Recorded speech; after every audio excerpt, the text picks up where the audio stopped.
Bhim army के chief Chandrashekhar Azad ने तेजी से काफी ज्यादा लोकप्रियता हासिल कर ली है, जिसका मुख्य कारण उनकी व्यक्तिगत अपील और भीम आर्मी द्वारा दलित और निचले तबकों से जुड़े मुद्दों को जोर शोर से उठाना ही रहा है। इन सब के बावजूद उनकी आजाद समाज पार्टी ने राजनीतिक रूप से अब तक चुनाव में कोई खास प्रदर्शन नहीं किया है। प्रतिष्ठित टाइम मैगजीन द्वारा जारी की गई 100 सबसे ज्यादा प्रभावशाली लोगों की सूची में भी चंद्रशेखर आजाद का नाम शामिल किया जा चुका है। भीम आर्मी के प्रमुख चंद्रशेखर आजाद के काफिले पर बुधवार 28 जून को उत्तर प्रदेश के सहारनपुर जिले के देवबंद में गोली मार दी गई, जिसमें आजाद की कमर में भी गोली लगी है। पुलिस के मुताबिक चंद्रशेखर आजाद के काफिले पर कुछ कार सवार हथियारबंद लोगों ने गोलीबारी की। एक गोली उसके पास से निकल गई। पुलिस मामले की जांच कर रही है, ऐसा एसएसपी डॉक्टर विपिन टाडा ने एएनआई न्यूज एजेंसी को बताया है। आजाद ने घटना के बाद एएनआई को बताया कि मुझे ठीक से याद नहीं है, लेकिन मेरे लोगों ने उन्हें पहचान लिया है। फायरिंग के बाद उनकी कार सहारनपुर की ओर चली गई है। फिर हमने यू टर्न ले लिया। घटना के समय मेरे छोटे भाई सहित हम 5 लोग उस कार में सवार थे। भीम आर्मी का नेतृत्व करने के अलावा आजाद समाज पार्टी के प्रमुख भी है, जिसकी स्थापना उन्होंने साल 2020 में राजनीतिक दल के रूप में की थी। साल 2017 से जब वो पहली बार लाइमलाइट में आए, आजाद मुखर रूप से बोलने के साथ साथ दलितों के मुद्दों को भी उठा रहे हैं। वो खासतौर पर धर्मनिरपेक्षता, लोकतंत्र और सामाजिक न्याय के लिए हमेशा आवाज उठाते रहते हैं।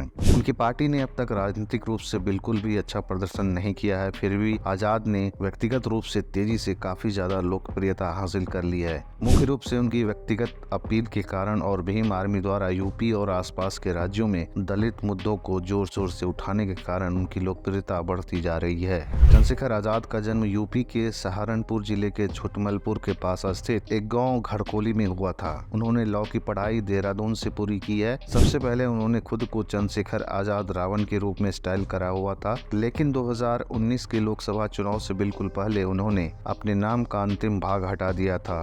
उस समय पर उन्होंने कहा था कि वह नहीं चाहते थे कि विपक्षी मतदाताओं से राम और रावण के बीच चयन करने के लिए पब्लिक के बीच में कहें। भीम आर्मी की स्थापना साल 2014 में आजाद और विनय रतन सिंह ने दलित और अन्य हाशिए पर चले गए वर्गों के विकास के लिए लड़ने के लिए की थी। चंद्रशेखर आजाद का संगठन पश्चिमी उत्तर प्रदेश में हाशिए पर रहने वाले बच्चों के लिए कई स्कूल भी चलाता है। मार्च 2016 में कुछ दलित ग्रामीणों ने घड़कोली गांव के प्रवेश द्वार पर एक बोर्ड लगाया, जिस पर लिखा था द ग्रेट चमार, डॉक्टर भीमराव अम्बेडकर ग्राम घड़कोली आपका स्वागत है। ठाकुरों ने चमार के समक्ष द ग्रेट शब्द पर आपत्ति जताई और बोर्ड पर कालिख पोत दी गई। घटना के बाद भीम आर्मी को वहां पर बुलाया गया और वह कई दिनों के आंदोलन, पुलिस पर पथराव और दलितों पर लाठीचार्ज के बाद फिर से वही पुराना बोर्ड लगाया गया। यह वही समय था जब भीम आर्मी और आजाद ने पहली बार व्यापक तौर पर लोगों का ध्यान अपनी ओर खींचा था।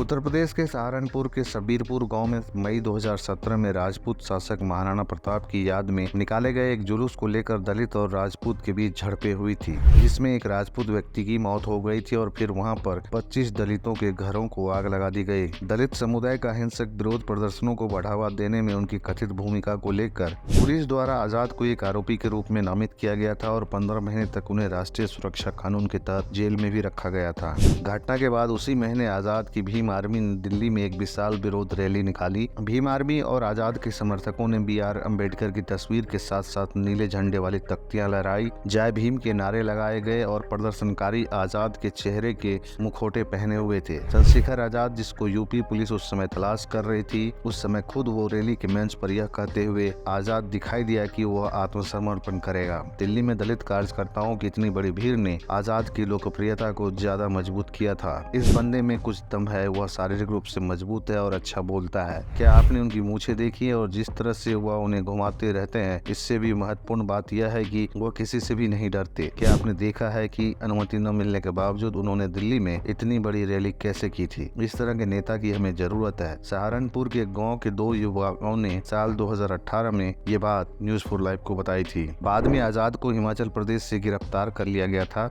इलाहाबाद उच्च न्यायालय द्वारा उन्हें जमानत दिए जाने के बाद उत्तर प्रदेश सरकार ने उस पर राष्ट्रीय सुरक्षा कानून लगा दिया और वो 15 महीने तक जेल में रहे। साल 2019 में आजाद को फिर से गिरफ्तार किया, इस बार एक अत्यधिक नाटकीय प्रकरण के बाद, जब CAA के खिलाफ प्रदर्शन चल रहा था। 21 दिसंबर को लगभग 2:30 बजे आजाद नई दिल्ली की जामा मस्जिद में सैकड़ों प्रदर्शनकारियों से घिरे हुए दिखाई दिए और माइक्रोफोन पर सभा को संबोधित किया। पुलिस कर्मियों ने जल्द ही उसे हिरासत में ले लिया, लेकिन भीड़ के विरोध के बीच वह उन्हें चकमा देने में कामयाब रहा। एक नाटकीय ढंग से पीछा करते हुए वह एक घर से दूसरे घर तक भागा और नजरों से ओझल होने से पहले पुलिस के साथ छतों से कूद गया। हालांकि बाद में उन्होंने आत्मसमर्पण कर दिया था। हालांकि आजाद ने दलित पहचान के अपने गौरवपूर्ण दावे के लिए लोकप्रियता हासिल की और मायावती की बसपा की गति कम होने के बीच इसका अभी तक कोई उसे राजनीतिक लाभ नहीं हुआ है। 2019 के लोकसभा चुनाव से पहले आजाद ने कहा था कि वो वाराणसी से प्रधानमंत्री नरेंद्र मोदी के खिलाफ चुनाव लड़ेंगे, लेकिन अंततः उन्होंने एसपी बीएसपी गठबंधन को समर्थन दिया।